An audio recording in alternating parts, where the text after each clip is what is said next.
গর্ভে বিলীন হচ্ছে বসতবাড়ি ও ফসলি জমি।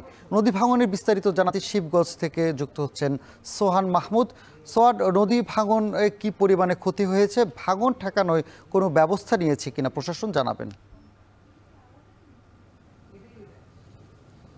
সানিবিধা গত এক মাসের ব্যবধান যদি আপনাকে আমি বলি, তাহলে গত এক মাস ধরেই কিন্তু নদী গর্ভে বিলীন হচ্ছে, নতুন নতুন এলাকা প্লাবিত হচ্ছিল কয়েকটি গ্রাম। তবে এখন বর্তমান যে পরিস্থিতি, এটি মূলত পানি কমছে। গত 24 ঘন্টার ব্যবধান যদি আপনাকে বলি, তাহলে প্রায় 30 সেন্টিমিটার পানি কিন্তু কমেছে। এখন যে পদ্মা নদীর পানি প্রবাহিত হচ্ছে, এটি বিপদসীমার প্রায় 200 সেন্টিমিটার নিচ দিয়েই প্রবাহিত হচ্ছে। তবে এখানকার যে বাসিন্দারা রয়েছেন তারা বলছেন মূলত বছরে 2বার ভাঙন সৃষ্টি হয় এই এলাকায়। কারণ যখন এই পদ্মা নদীতে পানি বাড়ে তখন একবার ভাঙনের কবলে পড়ে এলাকাবাসী, এবং যখন পানি কমতে থাকে তখন মূলত আবারও ভাঙনের কবলে পড়ে। এখন যেহেতু পানি কমছে, সেক্ষেত্রে তীব্র ভাঙন দেখা দিয়েছে। একে বন্যা হয়েছিল এই এলাকায়। আপনাকে যদি আমি বলি, চাঁপাইনবাবগঞ্জের পাকা ইউনিয়ন, নারায়ণপুর ইউনিয়ন, এই 2-3টি ইউনিয়নের অর্ধেকের বেশি কিন্তু এলাকা ইতিমধ্যে ভাঙনের কবলে পড়ে নদীতে বিলীন হয়েছে। পাকা ইউনিয়ন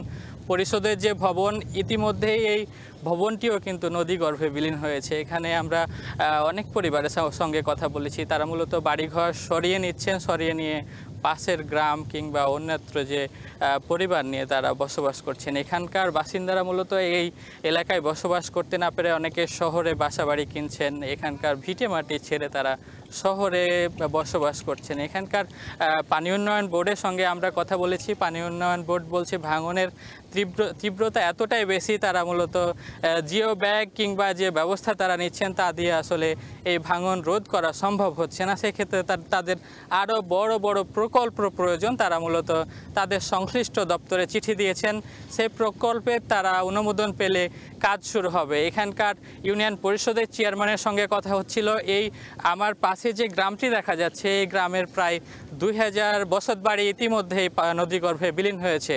তো এই ছিল আমার কাছে চাঁপাইনবাবগঞ্জের পদ্মা নদী ভাঙন নিয়ে সর্বশেষ। চাঁপাইনবাবগঞ্জে বেড়েছে তীব্র নদী ভাঙন, সে খবর জানাচ্ছেন সহকর্মী সোহান মাহমুদ।